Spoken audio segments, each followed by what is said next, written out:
Let's do this. Let's do that podcasting. Again. That's what they say. Who says that? People in the know. P3 people. That's who. Yeah, no one... Does anybody in our district listen? That was a great pause, by the way. I don't know. Maybe. I know a couple... I tell people, yeah. and they're like, oh, yeah, I listened to like halfway through one episode. Yeah, that's kind of what And I I'm got like, too. what are you doing? It's like, I don't have time. It's like, you have a 45-minute drive to work. Yeah, man. You could listen then. Yeah. I know a friend of mine, she's been going back through old episodes. Like, she listened all the way through, and now she's re-listening? No. Like, she, I think, listened to like 4, and then like Life. the most updated 4. Maybe. No. Like she did like 1 through 4 okay. when they came out, maybe, and then dropped off because, you just don't have time and whatever. Yeah. And but she messaged me, this is maybe like a couple weeks ago now, but she was like, oh, I'm listening back through again. And she had just gotten to the Incubus Weezer episode, and she was saying how interesting it is to go back and listen to Incubus in particular now. 10, 15, I was having a almost conversation 20 years later Yeah. on some of those albums of like, and taking it in now. I thought that was kind of interesting. I was having a conversation with the father of some of my guitar students about music. Like, actually, every time that they're there, like the last when they're done, then I just sit and I talk with him, and we talk about music. Nice. And we were talking about Incubus, and he was talking about how the like those first 2. He liked those first 2 records, and then he's like, and then they disappeared. But he's also like into country now. Interesting. So he liked like the heavy. He liked unquote, Science heavier stuff. and Make Yourself. Okay. And Make Yourself, you could hear the beginnings of the turn to like Morning View and whatever. But yeah, which I'm like, Morning View's great. Like it's a solid album. Yeah. And you should listen to, he's like that anomaly. Yeah. So he's like, it's called Anomaly. It's Anomaly. Yeah. Which is a great song too. Yeah. I think it's the only good one off that record. Is that Light Grenades? I don't that even album. know. Or that's a song on it? I don't. know. I haven't given its fair share. It's fair shake. Fair shake. Swear and shake. So who are we? I'm Bo. I'm Brandon. And this is Two Tunes Podcast, Yeah. where we, Bo and Brandon, bring 2 tunes to the table Yeah. and talk about it Yes. Correct. in totality. No, sure. not, or not as at much all. as we can. Like in like 10%. 10, but yeah, there we go. I was talking to about keep this. What is that? I can't think. Poetry, where you have the same first letter. Oh, I don't know. There you go. English majors, help us out. I don't know. In the description. I don't know how you can contact us. Yeah. I was talking with somebody the other day about this, and they're like, do you like doing the podcast? I was like, yeah, I love doing the podcast. And I was like, sometimes, though, I come very unprepared.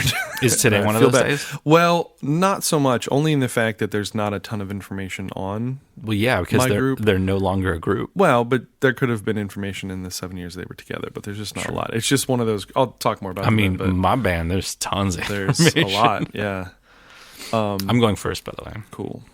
Yeah. And there's also some cool things that, like how I've discovered this. Cool. So I, just to catch us up on the week. And I'm also going to mispronounce the title of my song. I think I can pronounce it then. But Bo, I finished AP grading for this year. Cool. The year of your Lord 2021. Mm-hmm. It was a wild ride. I graded something new this year. And I did like almost 3,000 of them by myself. In a room. It was a lot. In my office at school. Yeah, but in a room by yourself. Yeah, pretty much. But it was cool. I graded harmonic dictation. And it was interesting. For those that don't know. For Rich. For Rich. Explain that. So on the AP Music like, Theory hey, test, Rich. there are technically 9 free... No, just tell him what you did. Well, I just want to explain in general. Okay. So there's 2 sections of multiple choice. One has listening, one does not. And then there are 9 free response questions, 7 that involve like you writing down things and 2 that involve you sight singing. So the room that I was in was free response question 4, which is harmonic dictation. There are 2 harmonic dictation ones. And mine is they have to listen to a 4-part thing.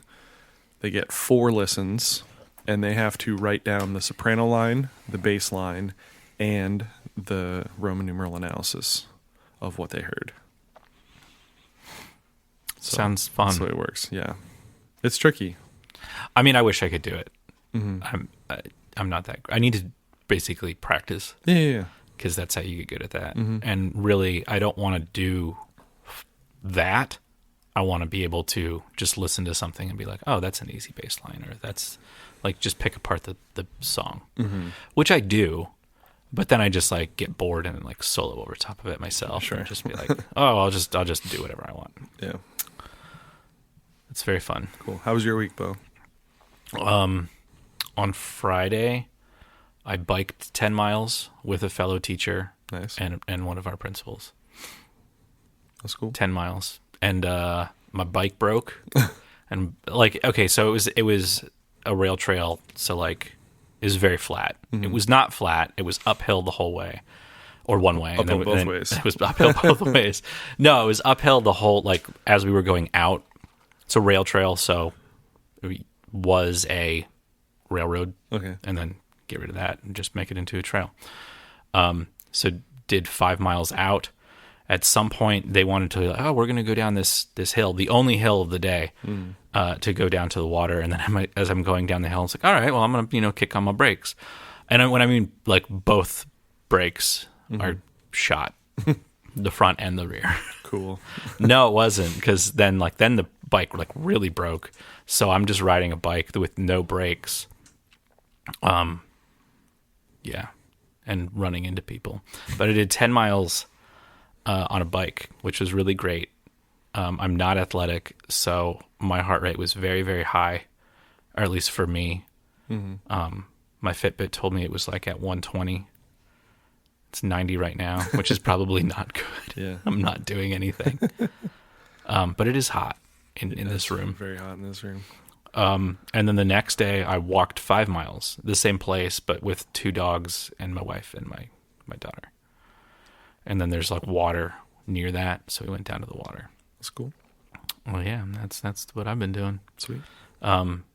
This will be in the past, but next weekend I'm going to go see Rich. Oh, cool. And he's going to remember this. He's going to hear this conversation after the fact, yeah. I actually see him.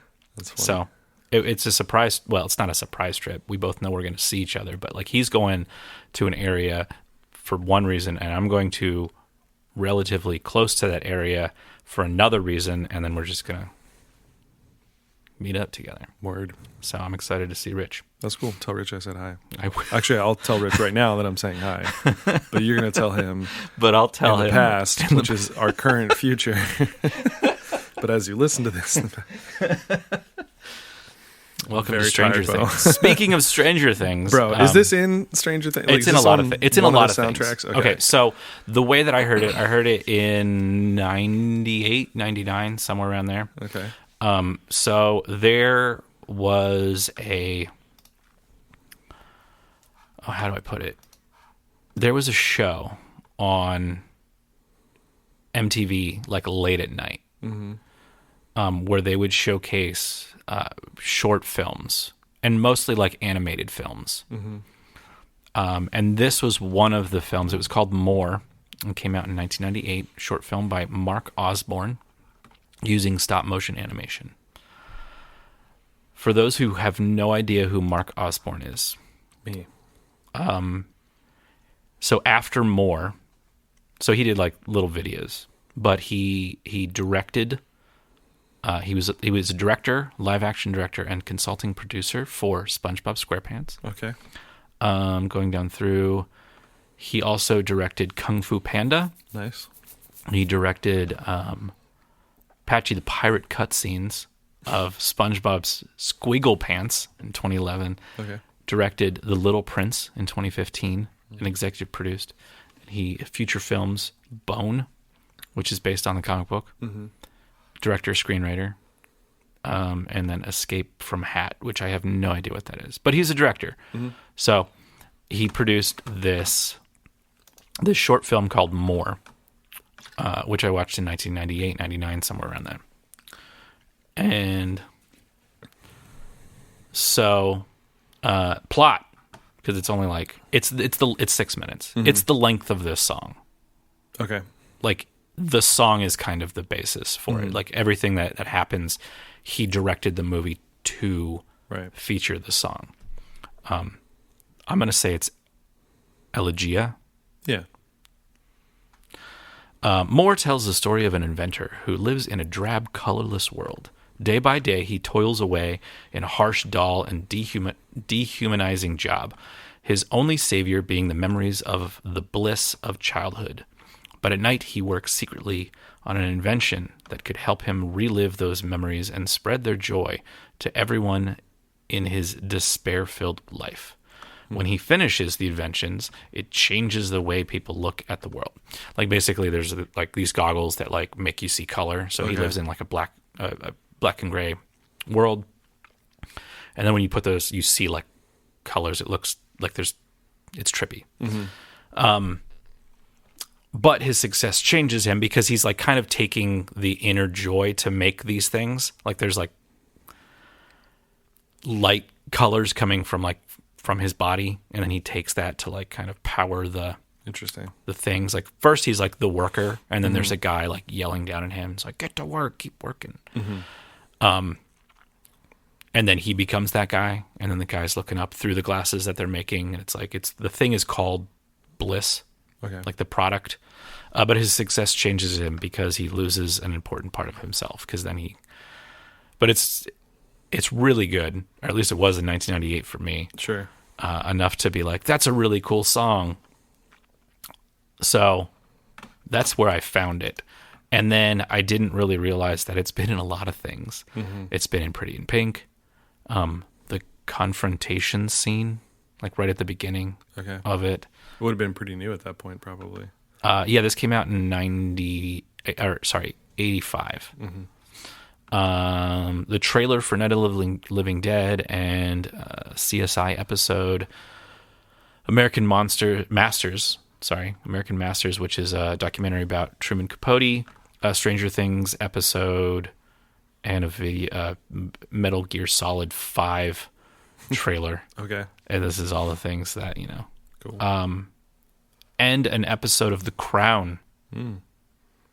Maybe one of the newer ones. Because I think they're up to the 80s. Season 4. Yeah, I think Heredity they're like principle. up to the 80s now. So if the music follows, yeah, probably. Yeah, since that's a documentary, right? I mean, no, I know it's not. I know it's based on real people. Yeah. But yeah, so it's a song by not Joy Division, New Order, which is Joy Division minus the lead singer.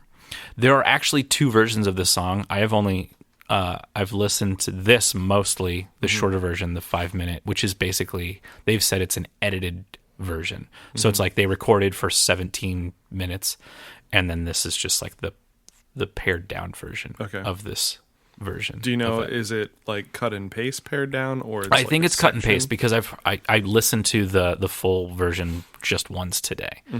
And so like the intro is a lot longer before the guitars kick in. The ending is like cut away, and I think some of the things go on a little bit. Sure. Like, that part goes a little bit longer than the other, but I know like the beginning and the end are like really cut off, which it feels weird too, but we'll get into that. Cool. So I'm going to start it.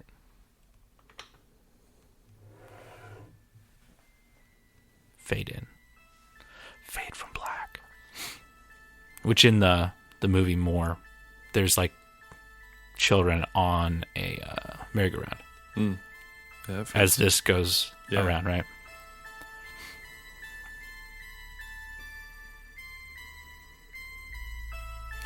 The timing of the beginning feels weird until the guitar comes in. Timing as in? Like you don't know where 1 is, really. Okay. That's not 1. Well, maybe I'm right. The guitar is like... Did it weird, like... It feels like it's out of tune at first, that first note. Yeah. Yeah. I think this whole song was like a jam. Yeah. Also the time, like tempo-wise, it shifts, it feels like. The tempo does? Yeah, like things don't, like it feels like it rushes and drags at different points. Yeah. I don't know if it's like played live or if there's like programming involved. Right. Well, that was the thing that because I think New Order and I think like synth pop and whatever, and you assume that it would be very programmed, but maybe not.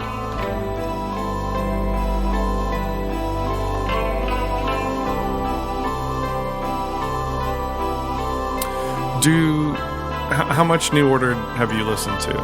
Not much Beyond at all. Blue Monday. But when I think of Blue Monday, You think of the band Orgy. Yeah. Right. Like, this is the only New Order song that I'm like, I love this song. My question is, because I've listened to like zero New Order. Do they have a lot of instrumentals? No, I think they have 2 instrumentals. Okay. And this is one of them, at least on this album, which is Low Life.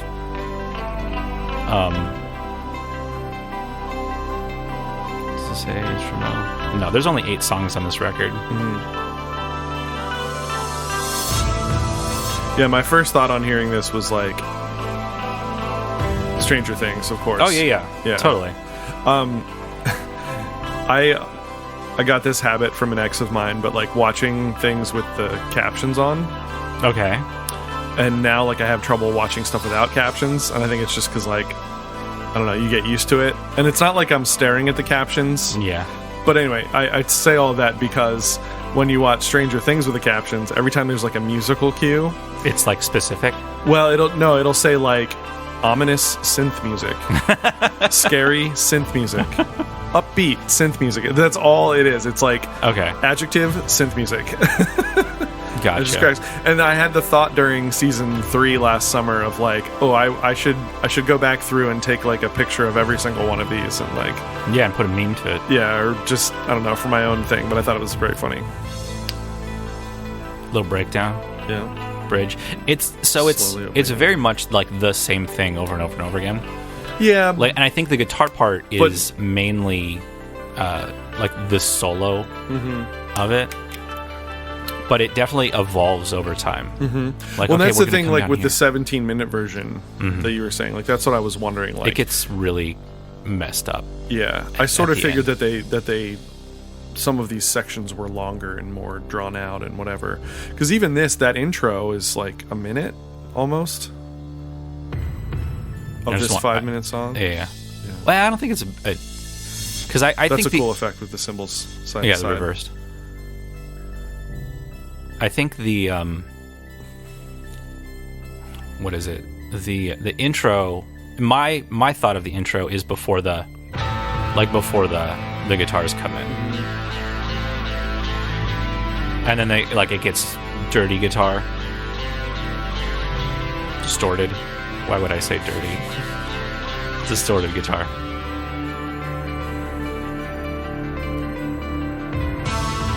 So even there, like that hit feels... Yeah, it's a little bit off. Yeah. But I think it's more about a feeling than, like, you're not really supposed to dance to this. Yeah. And then it's fading out. The reason it's fading out is because it goes on for another 10 minutes. Yeah. If you listen to the 17-minute version, the full version. And at this point in the movie more, it kind of like zooms through the city, going to like this little flashy light, and what that flashy light is the children on a merry-go-round. So it kind of ends the same way.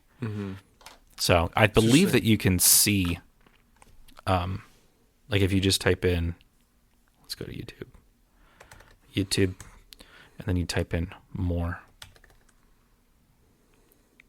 And it is not the first thing. Oh, but then it's the third thing. So Mark Osborne's More, 6-minute short, which I do suggest everybody watch because it's like it's really, really cool. And then I believe that another band used More as the basis of then their video. Is it Tool? No.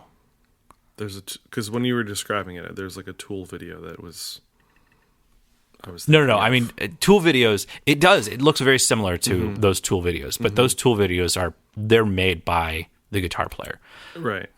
I forget his name, but yeah, it's some pop band that does it. I need to look it up. I do not have the information right now. After our break, I'll probably have it. But cool. Yeah, I dig it. I'm actually intrigued, not necessarily even to listen to more New Order, but to listen to the extended version of that tune. It's okay. Yeah. I'm not going to say like, oh, you got to listen to the full version. Right, yeah. It's like, it gets like really sloppy guitar, kind of like, I understand why they cut it. They're like, and the full version didn't come out until like 2002. Oh, okay. So it's 17 minutes. It's not. And the intro is a lot longer. And when I say the intro, I mean like before the guitar comes in.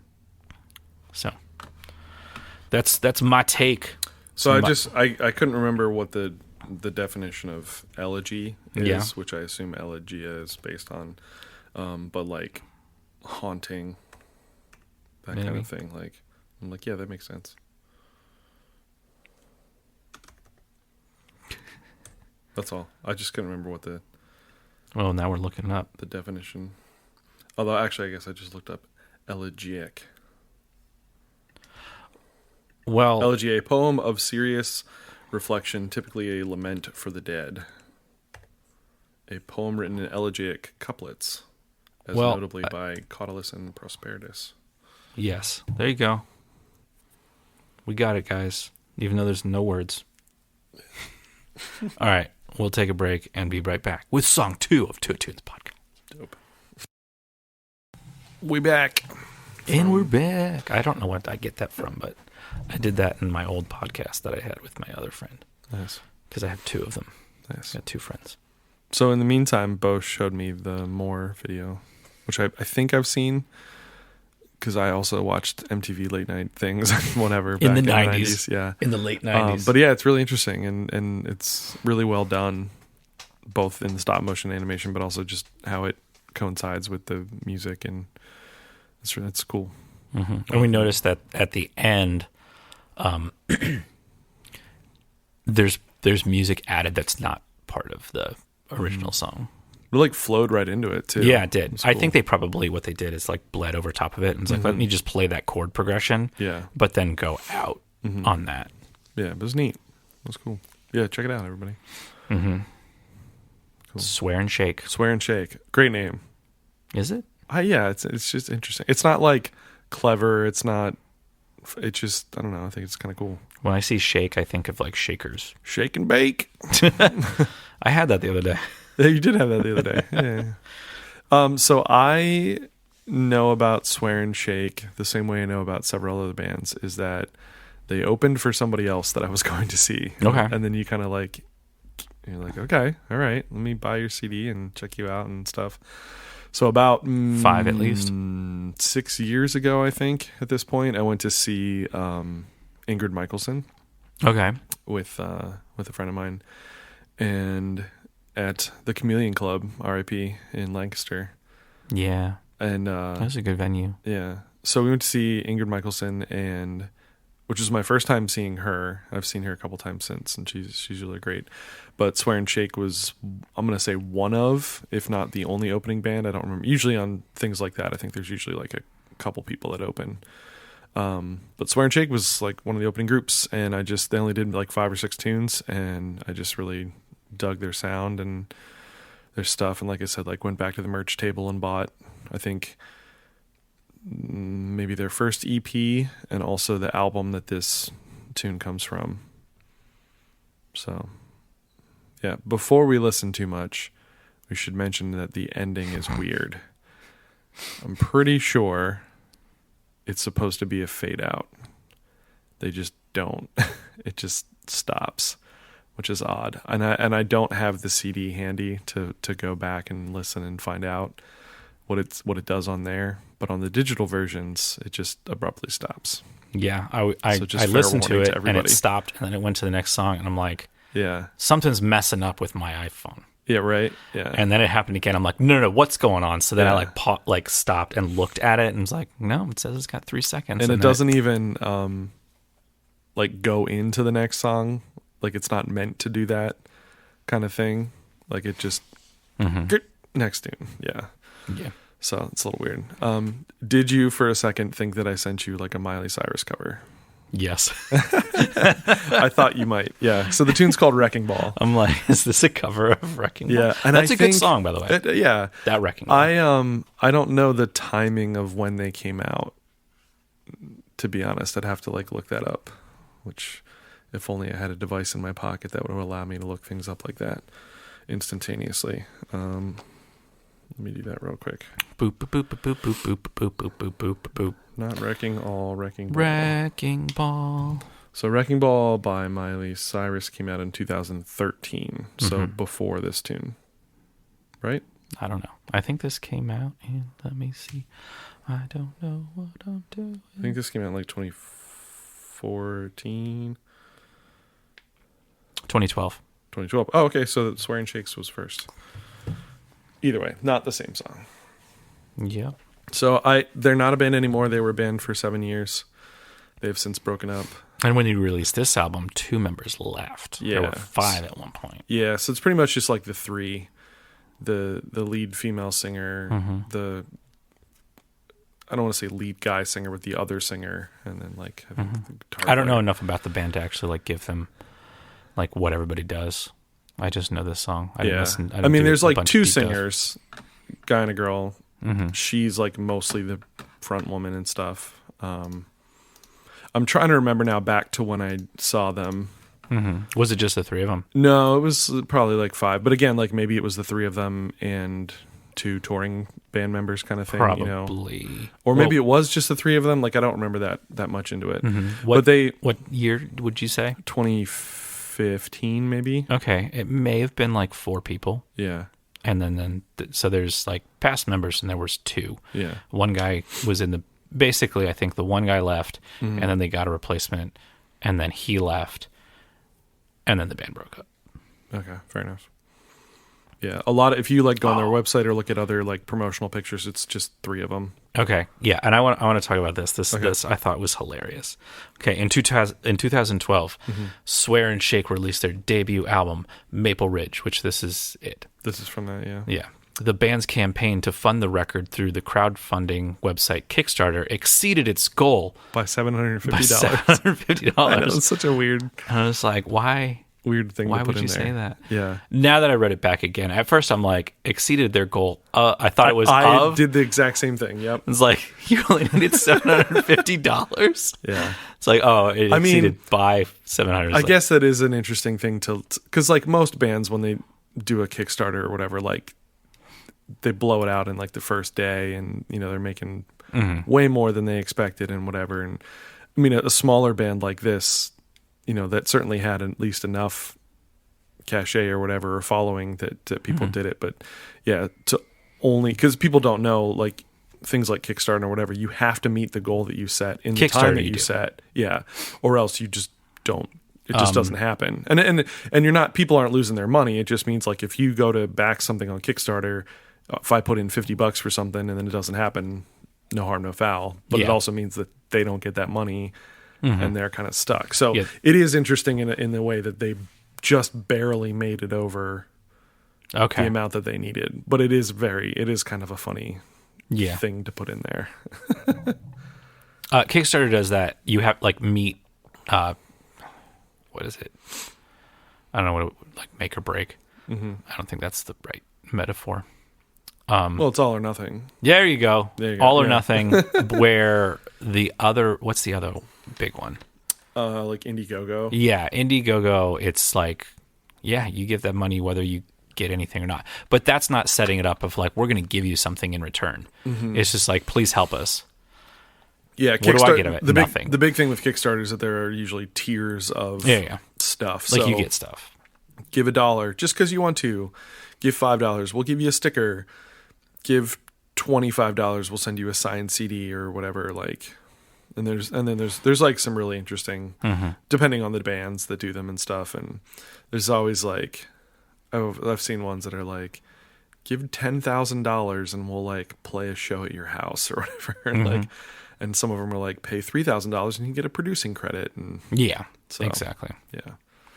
Anyway, we should get into this tune.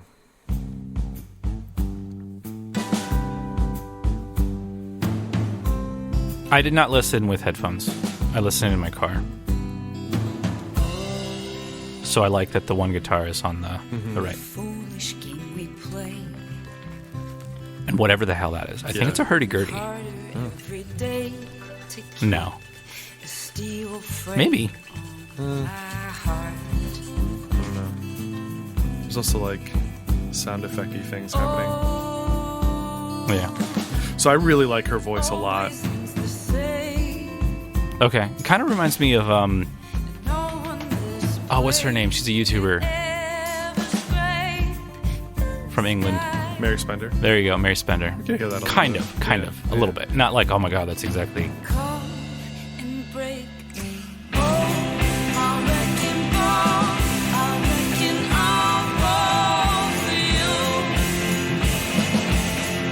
There's a weird chord that kicks in at one point. Yeah. Sort of an unexpected one. There's a lot of unexpected chords, which I really like about this.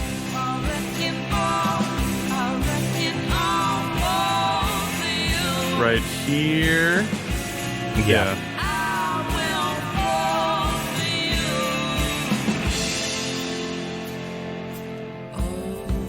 Can you pause for a second? Just I have trouble thinking and talking. So I mean, it's got like indie vibes. It's got, I've seen things that like folk and Americana and whatever, and Totally. like, it never gets super heavy, you know. I'm pretty sure like when I saw them, they had like one of those like makeshift drum set kind of things where it was like the kick drum's a suitcase and that kind of Yeah, I know exactly what you're talking about. you know, just kind of folksy. Was one of the people who was playing guitar or bass also playing the drums, or was it a person dedicated? No, I'm pretty sure. Again, this was a while ago. I wasn't intending to like fall in love with his band. You know what I mean? Like, okay. Opening band kind of. I'm just trying to remember, but I'm pretty sure it was that kind of situation. No, it wasn't like, yeah, I'm also playing this with my feet while you're, in tambourine and whatever. It wasn't that kind of thing. But I like, the songwriting I like in general. I've listened to, a couple other things besides just this one tune. This was one of the ones that they performed that night, and I remember really digging it and latching onto it. And like, I need the album that's on, which I think at that point had been out for like a year or so, or a couple of years, I guess. They self-identify their sound as Big Hook Americana. I saw that. I like that. I thought that was interesting. Yeah, and they're from Brooklyn, but then they moved to Nashville. Yeah, and you can hear the influence of kind of both of those scenes. Which I don't get that move. Because Brooklyn's pretty good as far as a scene. But Nashville, yes, is a lot bigger. Right.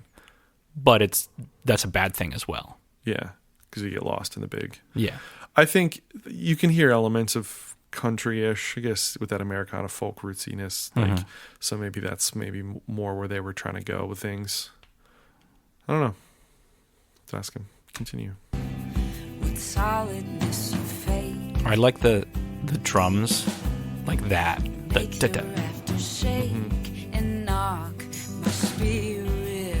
And there's like a lot of stuff going on, especially like the drums being kind of side to side. Were there claps? Yeah. And then it just gets a little bit bigger, more complex, more rhythmic. Yeah. I'm just going to give you all of the. Yeah. And I like, she's got a good control of her voice as well. Like, she'll kind of be quiet and then like can bring it up and yeah.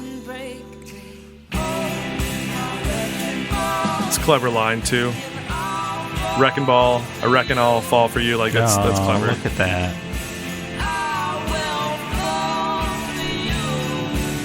I love the chords, and I kind of wanted to talk about that. We'll discuss it after this. Okay. Because the ending does the weird great. chord come in here again? It does. It doesn't do it the first time through the. No, it did.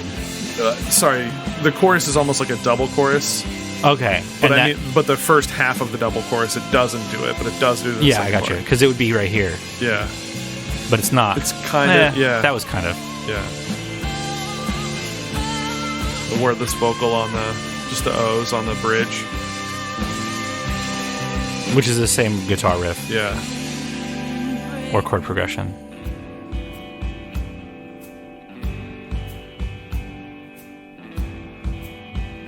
And you almost expect the kickback in the chorus to happen sooner, but they do this little... Because there was a little drag out of like the bridge with no lyrics. Mm-hmm. And then the lyrics comes in. So it's the second time she said that. Third time, probably say No, new lyrics. continue the line. Say the fourth time. Chorus. Yeah.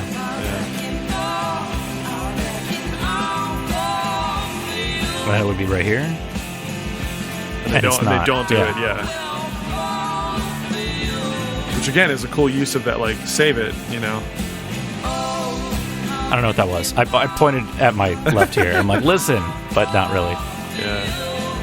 I was going to do it again. Yeah. And then it stops. It just stops. I don't... I'm just like this. Like, what happened? It's so infuriating. What happened? It's so Why did it do it? infuriating. Yeah. But it only sung, it did the chord progression twice before it cut off. So I imagine, and again, I have to go back and listen to the CD to see what it does. Sorry, I'm like sitting way far away from the mic. I have to go find the CD and like listen to it because it's not on Bandcamp either. We found out like it is, but it isn't. Like you can't listen to the track. And you have the CD. I do have the CD somewhere. Last summer, I didn't like Marie Kondo everything, but I did like go through a lot of stuff and find things that spark joy and don't or whatever. Okay, so like that. What's that show called? I didn't ever watch it. I just but you know just the know memes the and whatever saying. and the whatever. Yeah. So anyway, I was going through a lot of things, including like my CDs and my records and my books and stuff, and just trying to like organize a little bit better. And so my CDs, because I don't really go to them much, I kind of like boxed up and moved to a different place. And so they're still like boxed up and whatever. So I need to hunt that one down, pull it out, and find out like what actually happens. I imagine it's supposed to be a fade out. But that's not what happened on the thing. It just cuts out.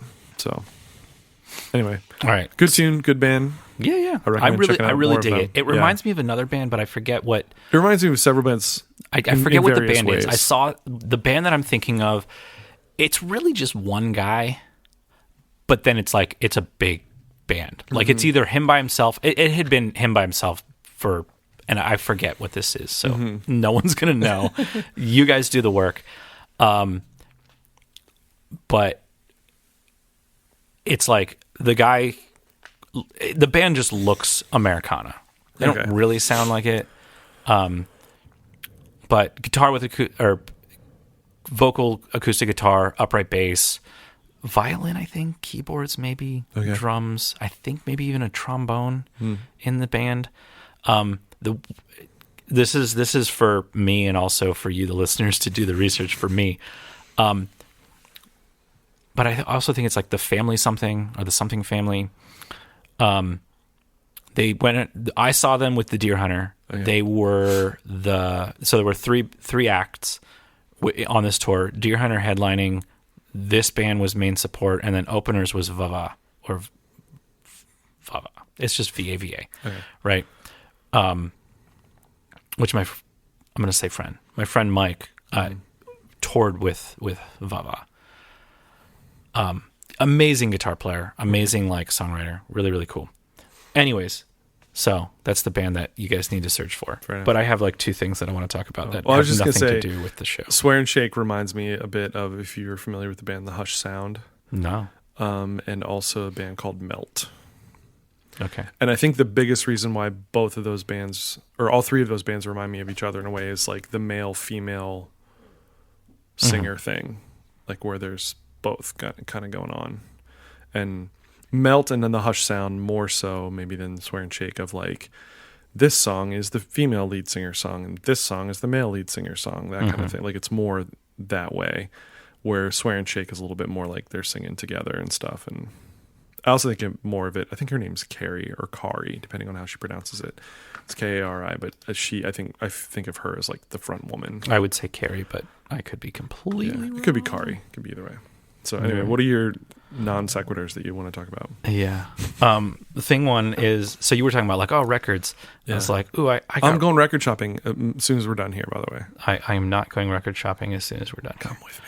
Join the dark side. I got to go do stuff with my family. Oh yeah, it's Father's Day. We're recording this on Father's Day. Yeah. Bo, happy Father's Day. Thank you. I appreciate it. And you're going to wish me happy now the Father's Day. Happy not a Father's Day. To reference How I Met Your Mother. Yeah. Is it what's that guy's name? Barney Stinson. Yeah, is it one of his? The character. There was a whole episode about that. It's a thing for him. Anyways, so I've been getting records recently, just because I'm like, I like this, I'm gonna buy it. Yeah. But one that like just came out of nowhere. So I watch a lot of YouTube, and the YouTube that was on, it was a JHS show. So JHS is a pedal company. And, but also, Josh Scott, who is GHS, has then like kind of like, he's a pedal collector, and he's also kind of like building an archive of pedal history. And when I mean like, it's huge, like doing interviews. That's cool. And then like checking out people's collections. So there's this guy, what's the guy's name? Dan Danger, I don't know, something Danger. Anyways, he was on because he has like the largest electro-harmonics collection of like weird stuff that like they made one of.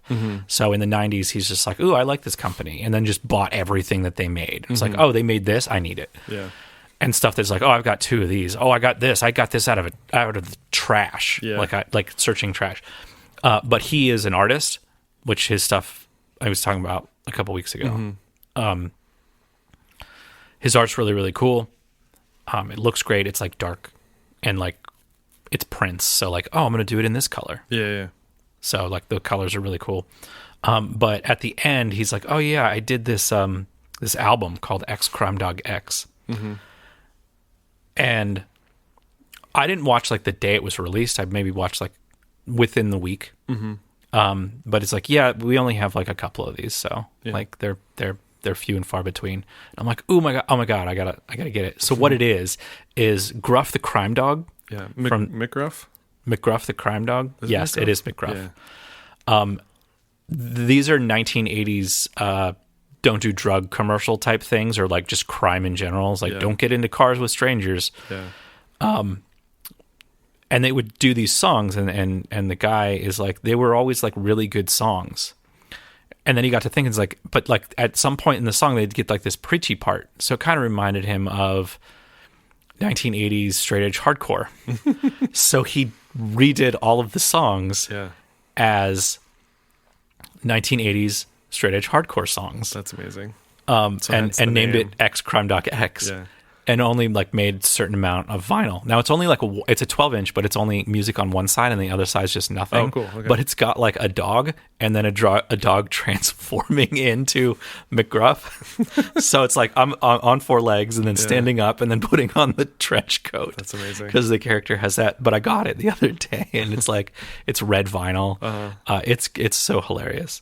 That's awesome. And then so that's like buying records that are hilarious. I just got, speaking of records, Cody Fry's Pictures of Mountains on vinyl. Awesome. I had pre-ordered it a while ago, and now it finally shipped. I'm excited to listen to it. It's on like this cool blue and white spatter. It almost looks like a cloudy sky. It's cool. It's very cool. And then the last thing, we could use this as like an opener kind of idea as well. But so when you listen to a song, what is the first thing that you listen for? So there could be a bunch of stuff. And I've kind of thought about, like, you could initially, it's like, I listen to the lyrics, which with hip hop, that's what I'm listening for, because I don't. So this kind of occurred to me with. I was told by somebody to listen to NF, Oh, He's a yeah. rapper. I have some NF stuff saved. So I was listening to it because the person's like, you should, I was like just basically selling it. It's like, listen to NF, which I listened to the first record, which is like 2015. Kind of sounds like Eminem, but not as vulgar or not vulgar at all. I have 3 NF songs saved. But on my besides songs. the lyrics, like so my first listen, so you've got you could listen to lyrics, you could listen to chords, you could listen to like the drum beat, and usually I think it depends on like who you are. Yeah. Like if you're like, well, I'm not really a musician, but I really love the lyrics of songs, you're gonna listen to lyrics. Yeah. I'm a guitar player, so I'm like, I listen to chords, like the chord progressions of things. So like in the last song that we just listened to, I'm listening to those chord changes, like, ooh, that's really cool, and like that's my first listen. So what is your first listen? That's really tough. It depends on genre, for one. Yeah, I mean, rap songs, I'm listening to lyrics, obviously. Yeah. Probably chords and or orchestration. Okay. And orchestration just meaning like the way that they're using the instruments and the instruments that they're using, or sounds and things and whatever. Okay. On a first listen, not always lyrically. I don't know. All right. I listen. Lyrics are very like pushed back for me. Yeah. So if you'd like to join in with this conversation about what do you listen to first when you listen to a song first, you can check us out in the Discord, which is in the description below, or you could email us at twotunespodcast@gmail.com. Slide up into our DMs. Just such a weird connotation. It does. Feel free to reach out. At Instagram, we're at Two Tunes Podcast. Find us on Facebook. Like, share, subscribe, download. Leave reviews, like wherever you listen. That stuff's super helpful. Word of mouth, sharing, and all that kind of stuff. And by the way, I found the band that I was looking for. Yeah, who is it? It's called The Family Crest. Oh, okay. I've never heard of them. But Yeah. cool. It's okay. So we'll see you guys next week. Yeah, thanks. Bye. Peace.